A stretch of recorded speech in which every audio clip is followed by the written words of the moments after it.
आज तो सबको रंग दूंगा, बुरा ना मानो, होली है। सावित्री के पति राजेश की मौत कुछ ही दिन पहले हुई थी। जिस वक्त राजेश अपनी 5 साल की बेटी पिंकी को स्कूल से घर लेकर आ रहा था, तभी सामने से एक तेज रफ्तार ट्रक सामने आ गया। राजेश ने पिंकी को तो वक्त रहते दूर धकेल दिया, लेकिन वो खुद को नहीं बचा सका। पिंकी बेचारी पहले से ही उस हादसे से सहमी हुई थी। ऊपर से उसकी दादी उसे ही राजेश की मौत का जिम्मेदार मान रही थी। सावित्री ने अपनी सास की बहुत मिन्नतें की, लेकिन इसका कोई फायदा नहीं हुआ। सावित्री की सास ने दोनों माँ बेटी को घर से निकाल दिया। माँ, दादी ऐसा क्यों कर रही हैं? क्या क्या सच में पापा को मैंने ही मारा है? नहीं नहीं मेरी गुड़िया, ये बिल्कुल भी सच नहीं है। तू तू बिल्कुल चिंता मत कर।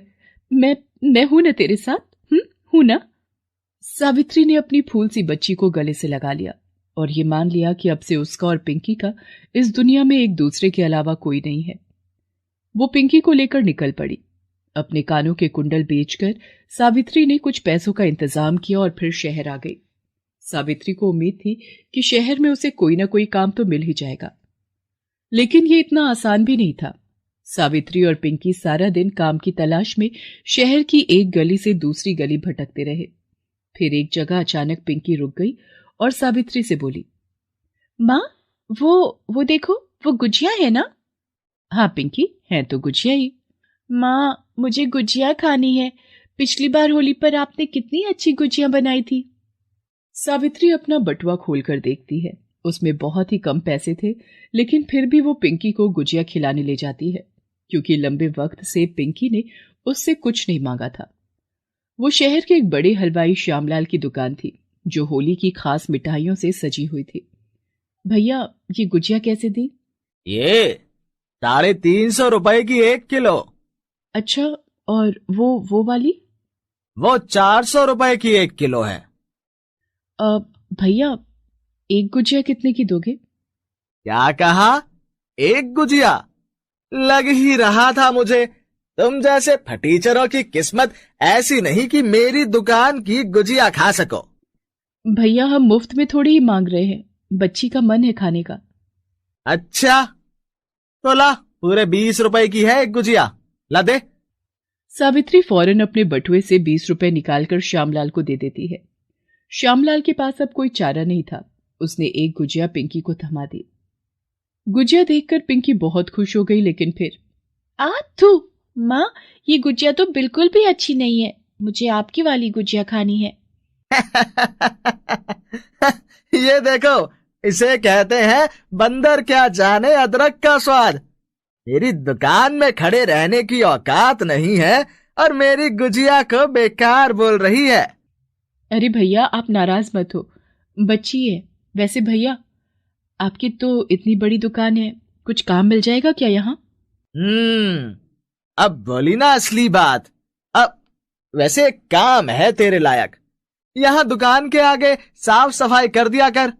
रोज के 30 रुपए दे दूंगा तुझे। नहीं भैया, मैं बहुत अच्छा खाना बना लेती हूँ। अपनी रसोई में दे दो कुछ काम।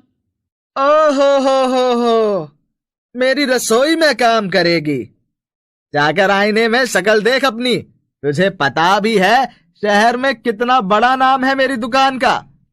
एक से एक खानसामे हैं मेरे पास, उन्हें हटाकर मैं तुझे रख लूं? मेरा दिमाग इतना खराब नहीं हुआ अभी।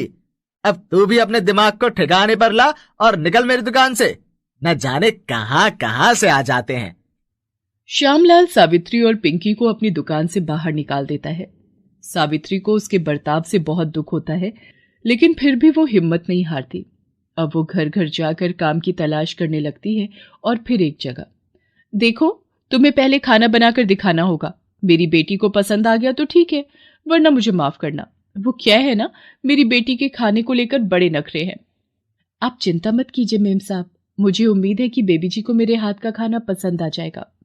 वो घर मालिनी का था। शहर की बड़ी सोसाइटी में वो एक आलीशान घर था।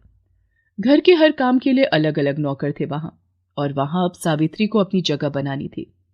उसने पूरी मेहनत से खाना बनाया और फिर डाइनिंग टेबल पर। ये क्या मॉम, आपने तो कहा था कि नई कुक है, लेकिन खाना तो वही पुराना लग रहा है। और ये क्या है? ये दाल ढोकली है बेबी जी, ये बैंगन का भरता और ये खीर है, एक बार खाकर देखिए। ओके, बट अगर मुझे टेस्टी नहीं लगा तो मैं आगे नहीं खाऊंगी, ठीक है? आप बुरा मत मानना फिर। जी बेबी जी, कोई बात नहीं, अगर आपको पसंद ना आए तो आप मत खाना। निशी सावित्री का बनाया हुआ खाना चखती है और उसके बाद तो वो रुकती ही नहीं। अरे निशी, कुछ बताओ तो सही, कैसा लगा खाना? मॉम रियली इट्स ऑसम, अब मुझे खाने दो। अपनी बेटी को कई सालों के बाद इस तरह चाव से खाना खाते देखकर मालिनी बहुत खुश हो जाती है। वो सावित्री को अच्छी पगार पर अपने यहाँ रख लेती है। वे अपने ही घर में सावित्री और पिंकी को रहने के लिए एक सर्वेंट रूम दे देती है। सावित्री अब बहुत खुश थी। वो पूरे मन से खाना बनाती और सभी उसके हाथों के स्वाद की तारीफ करते नहीं थकते थे। फिर एक दिन, निशी, तुम्हारी फ्रेंड्स की लिस्ट रेडी हो गई क्या? होली की पार्टी के लिए सबको इनवाइट करना है। यस मॉम, ये रही लिस्ट। अच्छा मॉम, स्नैक्स का कैसे करना है? मेरे फ्रेंड रोहन की शॉप से ही मंगवाने हैं क्या? पिछले साल भी वहीं से मंगवाए थे। नहीं नहीं, तुम्हारी फ्रेंड की दुकान का तो बस नाम ही बड़ा है। पिछली बार स्नैक्स में बिल्कुल मजा नहीं आया, इस बार कोई और केटर देखते हैं। पास ही खड़ी सावित्री ये सब सुन रही थी। उसने हिम्मत करके मालिनी से कहा, अब मेम साहब, अगर आपको ठीक लगे तो क्या मैं बना दूं जो कुछ भी आपको पार्टी के लिए चाहिए? सावित्री, लोग काफी होंगे और होली पर तो तुम्हें पता ही है कितनी तरह के स्नैक्स चलते हैं। अकेले गुजिया ही कितनी तरह की बनवानी पड़ती है, तुम अकेले कैसे करोगी? मैं कर लूंगी मेम साहब, और फिर पिंकी भी तो है मेरी मदद के लिए। वो क्या है ना मेम साहब, मैं अपनी पिंकी को अच्छे स्कूल में पढ़ाना चाहती हूँ, तो जल्द से जल्द पैसे इकट्ठे करने हैं मुझे। आप बिल्कुल चिंता मत कीजिए, आपको बिल्कुल भी शिकायत नहीं मिलेगी। मैं बहुत अच्छी गुजिया बनाऊंगी। क्या? सच माँ? आप होली के लिए गुजिया बनाओगी क्या?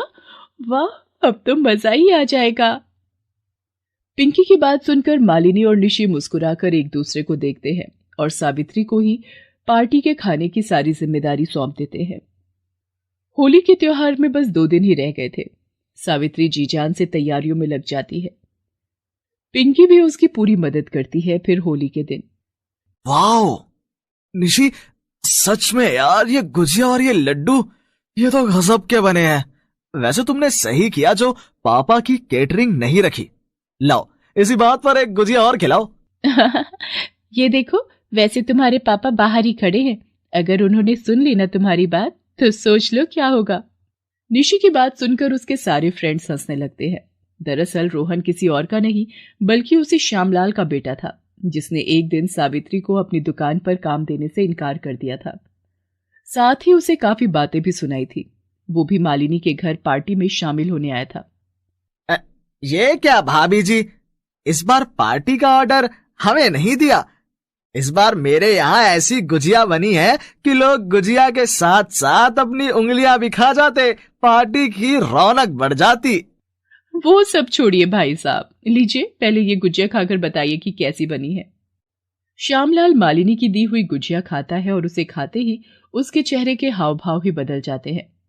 अरे अरे, ध्यान से भाई साहब, उंगली मत खा जाइएगा। गुजिया अच्छी है। वैसे किसे ऑर्डर दिया इस बार? अपनी हाउस कुक को, ये सारे स्नैक्स उसी ने बनाए हैं। अच्छा, ये तो बड़ी अच्छी बात है। जरा मिलवाइए तो। मालिनी श्यामलाल को सावित्री से मिलवाती है। सावित्री को देखते ही श्यामलाल चौंक जाता है। उसे वो सब कुछ याद आ रहा था जो उसने सावित्री को उस दिन कहा था। वो तुरंत ही सावित्री के सामने हाथ जोड़ लेता है, पर कुछ कह नहीं पाता। अरे पापा, ये क्या कर रहे हैं आप? ऐसे हाथ क्यों जोड़ रहे हैं? मां अन्नपूर्णा के स्वरूप के सामने हाथ ही जोड़े जाते हैं बेटा, और मैंने तो इनका अपमान किया है। शायद इसलिए होली जैसे बड़े त्योहार पर भी मेरी दुकान में रौनक नहीं है।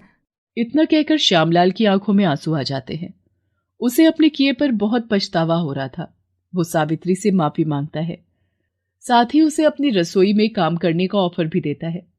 लेकिन सावित्री उससे कहती है, माफ कीजिए साहब, पुरानी बातों को तो मैंने भुला दिया है, लेकिन सच ये है कि मैं मेम साहब के यहाँ काम करना चाहती हूँ, क्योंकि यहाँ मुझे काम के साथ साथ घर और इतना अच्छा परिवार भी मिला है जो और कहीं नहीं मिल सकता।